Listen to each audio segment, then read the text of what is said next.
Hola muchachos! Today we're going to be talking about articles. We have definite and indefinite articles in Spanish. Just as usual, please fill in anything that's highlighted in yellow on your note sheet. Luckily, today's video will be fairly short. Okay, el and la are called definite articles, and they mean the in English. El is for the masculine nouns and la is for the feminine nouns.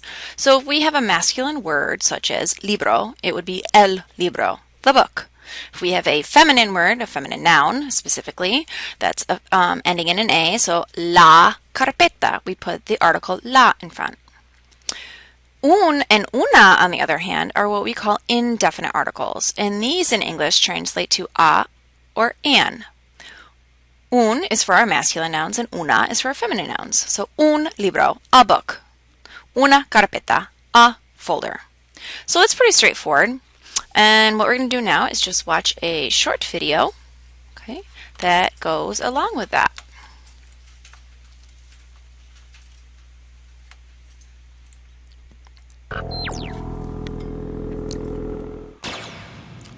We're here in the United States Library of Congress. We're going to look at a few of my favorite articles.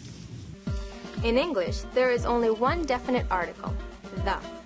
The cat, the dog, the cats, the dogs. It's all the same to the word the. In Spanish, the articles change according to the gender and number of the noun. We're going to look at the two singular ones, el and la. If you remember, in Spanish, all nouns have a gender. You use el or la, depending on the gender of the noun they accompany. So we say things like el chico, la chica, el profesor, la profesora, etc. Feminine nouns, la carpeta, la profesora, la hoja de papel. Masculine nouns, el libro, el cuaderno, el pupitre, el bolígrafo. Those were just definite articles. Definite articles talk about one noun in particular. There are also indefinite articles. So, for instance, if it was raining cats and dogs and the Queen said, "Get me a dog," any dog would do. That makes it indefinite. But if she said, "Get me the cat," she's looking for one in particular. That makes it definite. The indefinite articles in English are a and an. A bug, an insect. In Spanish, the singular indefinite articles are un and una. And guess what? Un is masculine. Una is feminine. You use un with masculine nouns and una with feminine nouns. So you would say una carpeta, una profesora, una hoja de papel, un libro, un cuaderno, un pupitre, un bolígrafo. It's as simple as that. Let's review. Match each article to the correct noun.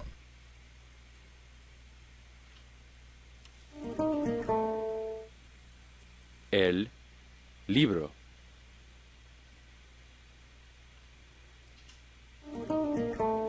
La carpeta.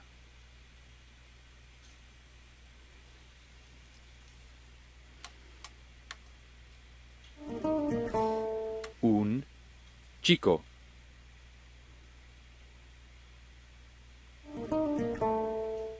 Una profesora.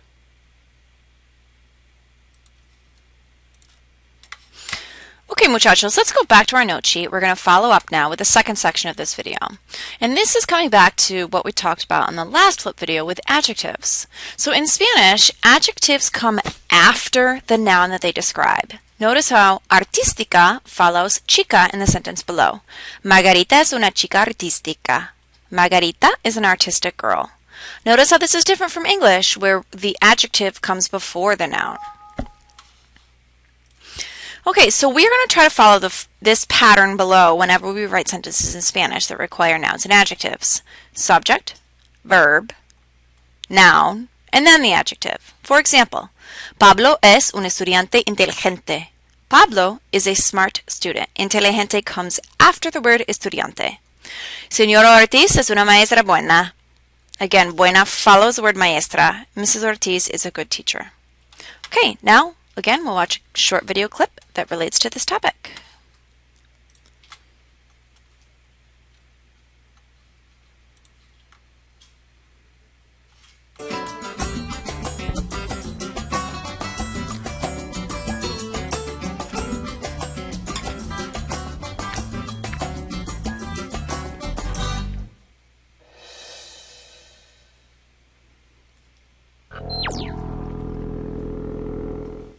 you artistic, athletic, funny, smart, or talented?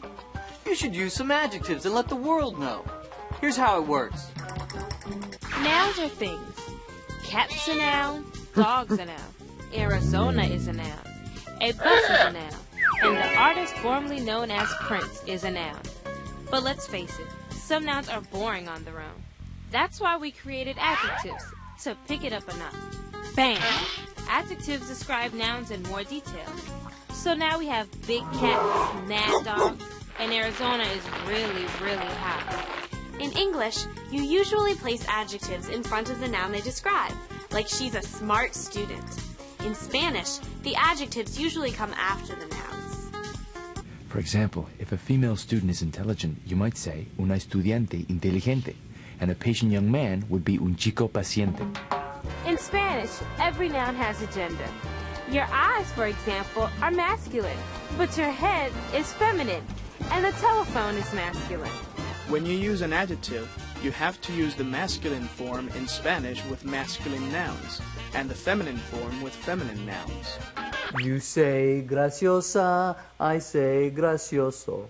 You say artística, I say artístico. Ordenada, ordenado, talentosa. Nada talentoso. All you have to do is match them together. Chica, atrevida.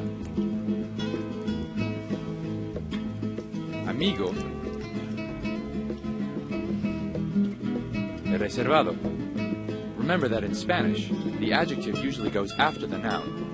It's as simple as that. You say paciente, I say paciente. You say inteligente, I say inteligente. Impaciente, impaciente.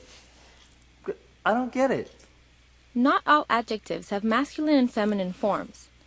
Adjectives that end in "a" describe either gender. Chico impaciente y chica impaciente. Un chico inteligente y una chica inteligente. But wait, there's more! Some adjectives are convertible. If it ends in OR, like trabajador, it's a masculine adjective. To make it feminine, just add an A to the end, like this. Un chico trabajador y una chica trabajadora. Let's review. Which of these words are masculine? Which of these are feminine? And which ones do not indicate any gender?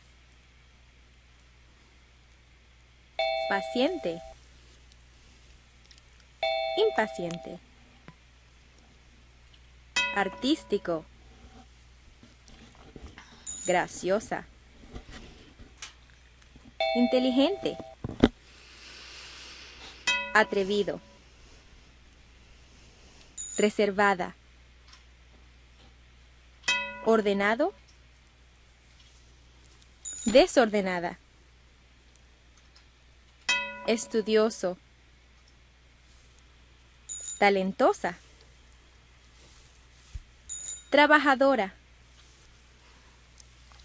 Perezoso.